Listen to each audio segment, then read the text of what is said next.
اللہ کے حکم پر چلنا اطاعت، اللہ کے حکم کو توڑنے سے بچنا تقوی، بات تو ایک ہی ہو گئی۔ اور آخری اصطلاح کیا ہے؟ عبادت۔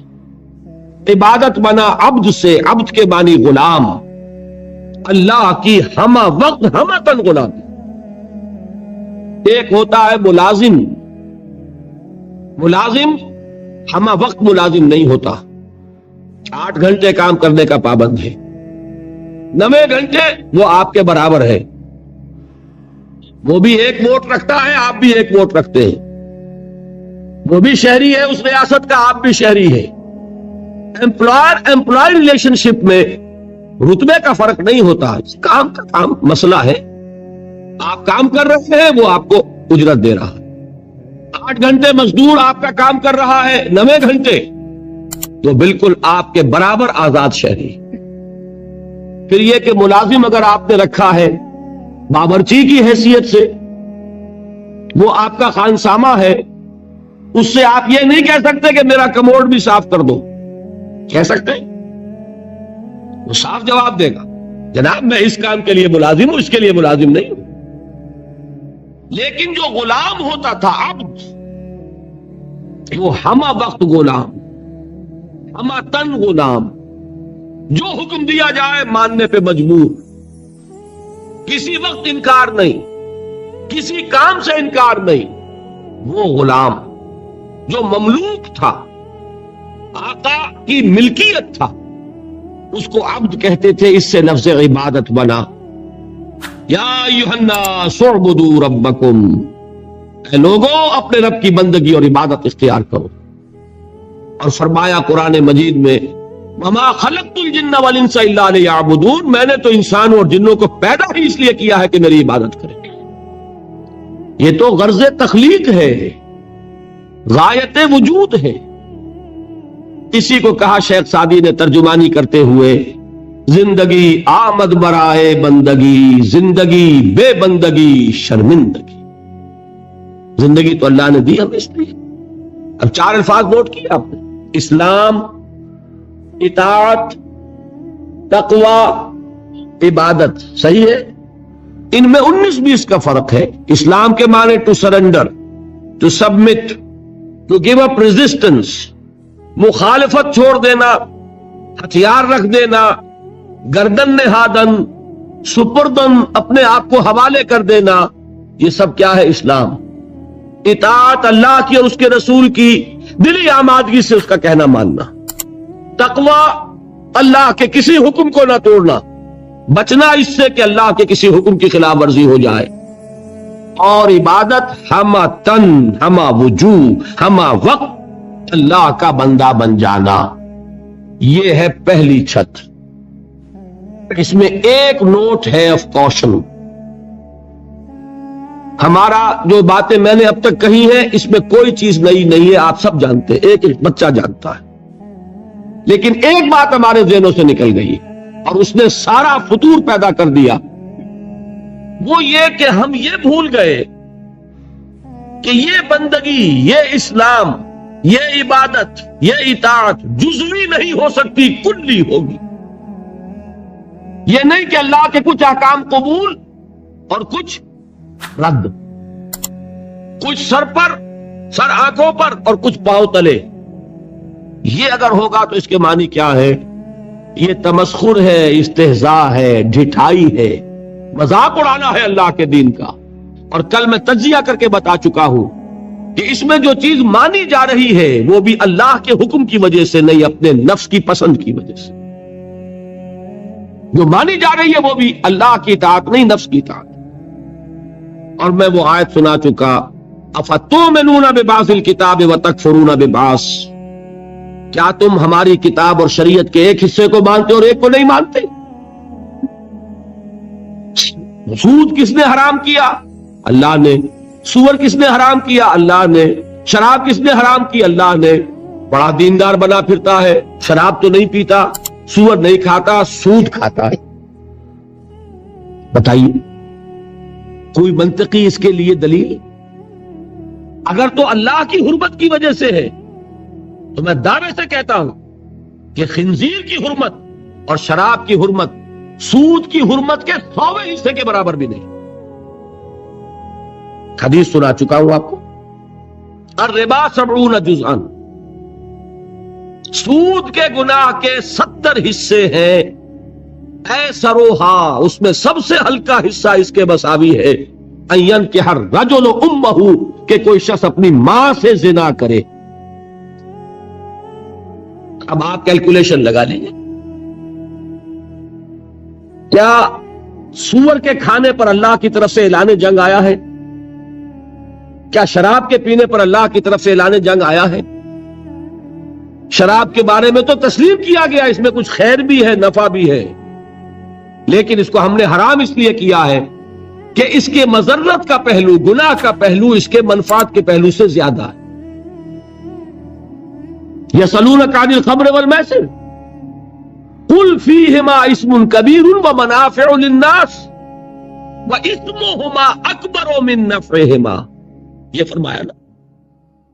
لیکن حرام اور سود پر کہا کہ اگر باز نہیں آتے فَأَذَنُوا بِحَرْبٍ مِّنَ اللَّهِ وَرَسُولِهِ، تو کان کھول کر سن لو اللہ اور اس کے رسول کی طرف سے اعلان جنگ. یہ بات اچھی طرح سمجھنے کی. یہ بندگی پارشل نہیں ہو سکتی، کمپلیٹ ہوگی. اسلام میں آنا ہے تو پورے کے پورے میں آنا ہوگا، ادھورے میں نہیں آئے. ادھورے میں آتے ہو تو جاؤ، دفع ہو جاؤ، ہمارے ہاں قبول نہیں. ہاں کسی وقت غلطی ہو جائے، کل بیان کر چکا ہوں، خطا ہو جائے، تو ایل از ہیومن. حضور نے فرمایا کل بنی آدم خطاؤون وخیر الخطائین التوابون، تمام انسان خطا کار ہیں، خطا کاروں میں بہترین وہ ہے جو توبہ کر.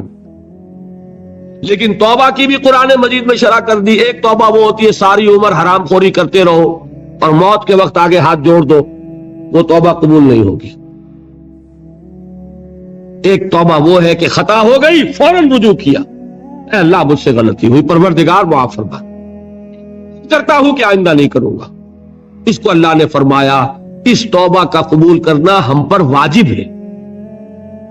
انما التوبۃ علی اللہ للذین یعملون السوء بجہالۃ ثم یتوبون من قریب. بہرحال پہلے درجے میں یہ جان لیجئے صرف اللہ کا بندہ بن جانا، ہمتن بن جانا آسان نہیں ہے. یہی وجہ ہے علامہ اقبال نے خوبصورت اشعار کہے ہیں، چمی گویم مسلمانم بے لرزم کہ دانم مشکلات لا الہ را. میں جب یہ کہتا ہوں کہ میں مسلمان ہوں تو مجھ پر کپ کپی طاری ہوتی ہے کہ مجھے معلوم ہے کہ لا الہ الا اللہ کہہ دینا بہت آسان ہے، اس پر پورا اترنا بہت مشکل. یہ شہادت گاہ الفت میں قدم رکھنا ہے اور لوگ آسان سمجھتے ہیں مسلمان ہونا. یہ اشعار تو یاد ہوں گے. دیکھیے یہ پہلی منزل بنی ابھی، اور پہلی منزل ہی اتنی کٹھن ہے. البتہ اس کی کٹھنائی کو اللہ نے آسان کیا. 4 ایسے عمل ہمیں عطا فرما دیے کہ اگر ان کی پابندی کریں گے تو آسان ہو جائے گا اللہ کی بندگی کرنا. نماز اس لیے تاکہ یاد رہے کہ ہم نے اللہ سے یہ عہد کیا ہے. 5 مرتبہ اپنے کاموں سے نکلو، کہیں غفلت طاری نہ ہو جائے. آؤ اپنے عہد کو تازہ کرو. ایاک نعبد و ایاک نستعین، پروردگار میں عہد کرتا ہوں، تیری ہی بندگی کرتا ہوں اور کروں گا، اور تجھ ہی سے مدد چاہتا ہوں اور چاہوں. حفیظ جالندری کا ایک بڑا پیارا شعر ہے، سجدے میں گر کر آدمی کیا کرتا ہے. بڑا پیارا شعر ہے.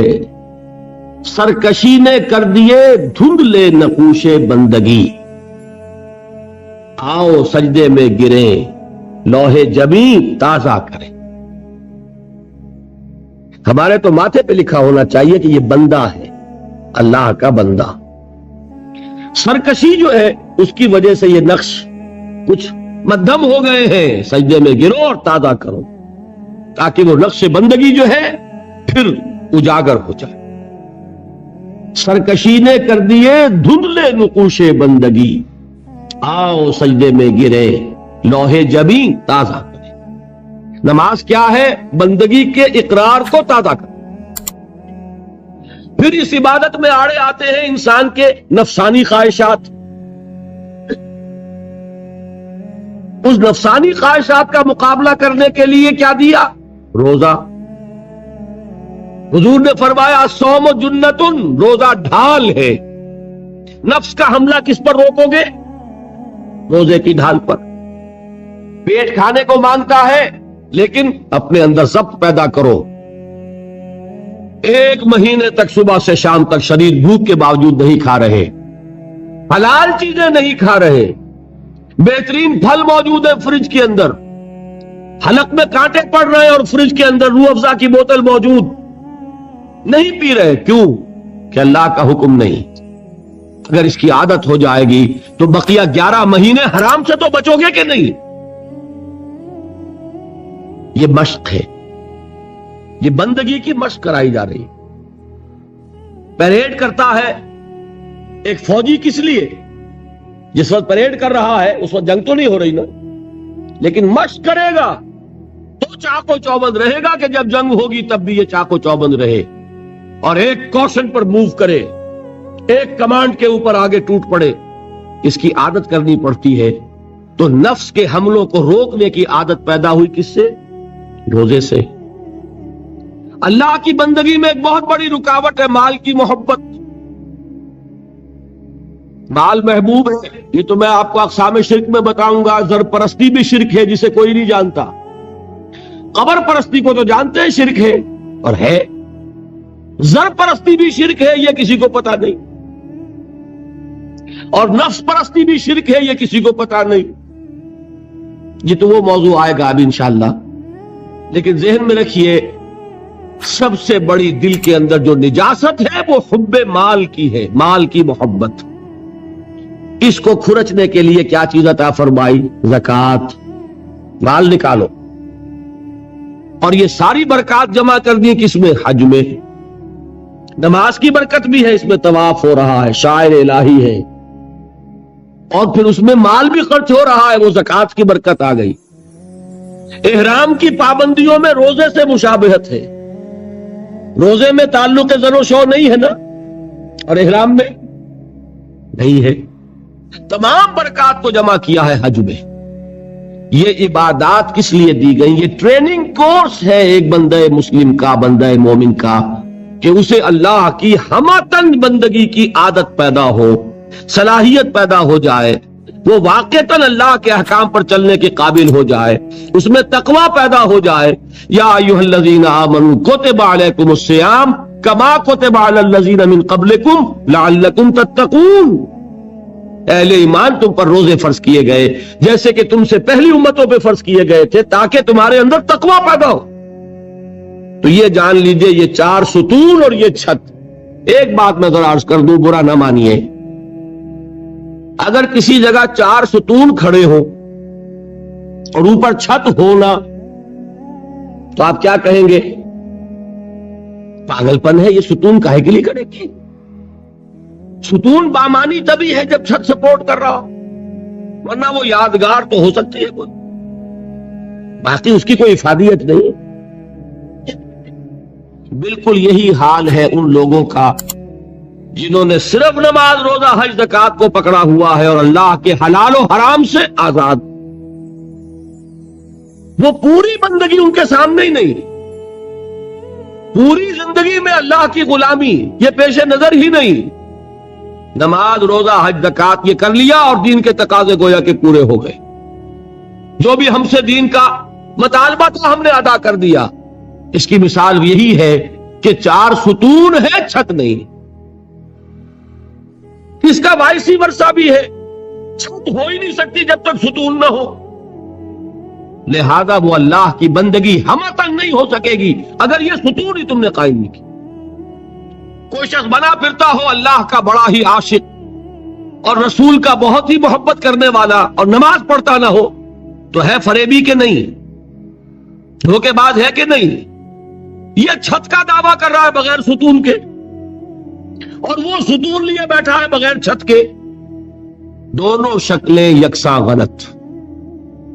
یہ تو در حقیقت عمارت کا تصور ہی تب بنے گا ستون ہو، نماز ہو، روزہ ہو، جسے اس حدیث میں حضور نے فرمایا عمود ہے، یہ فلا ادلک یا معاذ براس ھذا الامر وعمودہ وذروۃ السنام منہ، یہ عمود ہے، یہ ستون ہے، یہ ارکان ہے، رکن کہتے ہی ستون کو ہے۔ ان ستونوں پر پہلی چھت آئی، وہ پہلی چھت کاہے کی ہے؟ اسلام کی، عبادت کی، تقوی کی، اطاعت کی، جو ہمتن ہوگی، جو ہمہ وقت ہوگی، ہمہ وجوہ ہوگی۔ یہاں تک تو بات کل بھی کچھ آ گئی تھی، اب اگلے پر آئیے۔ دوسری چھت کون سی ہے؟ وہ ہے دعوت، تبلیغ، امر بالمعروف نہی عن المنکر، تواصی بالحق، شہادت حق۔ اس کے لیے بے شمار اصطلاحات ہیں۔ قرآن مجید چونکہ آپ کو میں پہلے دن بتا چکا ہوں، عربی فصاحت، بلاغت، ادبیت کی معراج ہے، اور ادبیت کا ایک تقاضا یہ بھی ہوتا ہے کہ الفاظ بدل بدل کر لائے جائیں، ورنہ منوٹنی پیدا ہو جاتی ہے، جی اگتاتا ہے۔ میر کا ایک مصرع ہے کہ ایک پھول کا مضمون ہو تو 100 رنگ سے باندھوں، دعویٰ کر رہے ہیں ایک پھول کا مضمون ہو تو 100 رنگ سے باندھوں۔ یہ اپنی فصاحت اور بلاغت اور طلاقت لسانی کا اظہار کر رہے ہیں۔ قرآن مجید کے اندر بھی آپ کو یہ حسن ملے گا بتمام و کمال، ایک ہی بات کے لیے کئی اصطلاحات۔ اچھا یہ کہ 19-20 کا فرق ضرور ہوگا ان میں، یہ نہیں کہ بالکل ایک ہو، لیکن بہت قریب قریب۔ میں نے بتایا اسلام، اطاعت، تقوی، عبادت تقریباً ایک مفہوم ہے، لیکن تھوڑا تھوڑا فرق ہے۔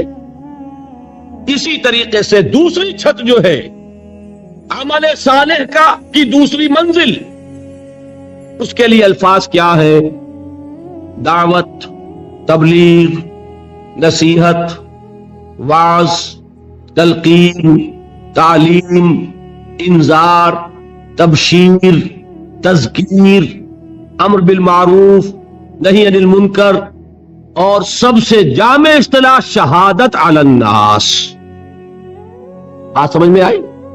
تعلیم میں کیا ہوتا ہے؟ کوئی بات آپ کسی کو سکھا رہے ہیں، ہمارے تبلیغی بھائی ہوتے ہیں، بھائی تعلیم ہو رہی ہے، تعلیم کائے کے لیے ہوتی ہے؟ وہ بھی تبلیغ کی ایک شکل ہے نا، کوئی کتاب لے کر بیٹھ کر پڑھ رہے ہیں، درس کائے کے لیے ہے، یہ بھی تبلیغ ہے۔ تقریر جو میں کر رہا ہوں یہ کیا ہے؟ یہ تبلیغ ہے۔ اور وصیت، نصیحت، وعظ، یہ کیا ہے؟ یہ بھی کسی کو کوئی بات سمجھانی ہے، آمادہ کرنا ہے۔ امر بالمعروف، نیکی کا حکم دینا، نہی عن المنکر، اور بدی سے روکنا، یہ کیا ہے؟ یہ بھی دعوت و تبلیغ ہے۔ تذکیر کے معنی نصیحت، فذکر بالقرآن من یخاف وعید۔ تبشیر کے معنی بشارت، یعنی پیٹھ ٹھوکنا کہ اگر سیدھے راستے پر آؤ گے اللہ تعالیٰ تمہارے لیے تمہیں اجر و ثواب سے نوازے گا۔ انذار کے معنی خبردار کرنا، میں نے وہ آیات آپ کو سنائی تھی، وما ارسلناک الا مبشرا ونذیرا، اے نبی ہم نے نہیں بھیجا ہے آپ کو مگر بشیر اور نذیر بنا کر، خبردار کرنے والے اور بشارت دینے والے۔ اور اس کی جامع ترین اصطلاح ہے شہادت علی الناس، لوگوں پر حجت قائم کر دیں۔ حجت کس لیے قائم کرنا؟ اس بات کو ذرا آپ اچھی طرح سمجھیے۔ یہ در حقیقت فریضہ ہے رسالت کا۔ اللہ تعالیٰ رسول کیوں بھیجتا رہا؟ میں نے کل بھی الفاظ کہے تھے، یہاں نہیں دبئی میں، اس وقت پھر دوہرا رہا ہوں، معاذ اللہ بات سمجھانے کے لیے، یہ کوئی اللہ کا مشغلہ تھا؟ کیا ہابی تھی؟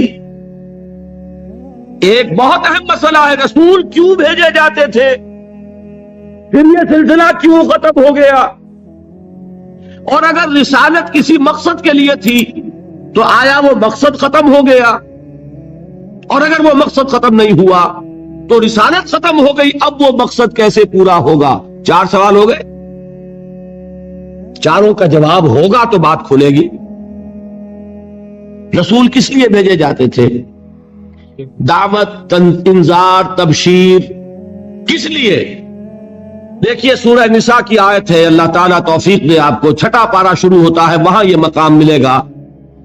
بہت سے رسولوں کا اللہ نے وہاں نام لیا ہے، بعض مقامات قرآن مجید کے ہیں جہاں انبیاء اور رسولوں کے ناموں کے گلدستے ہیں۔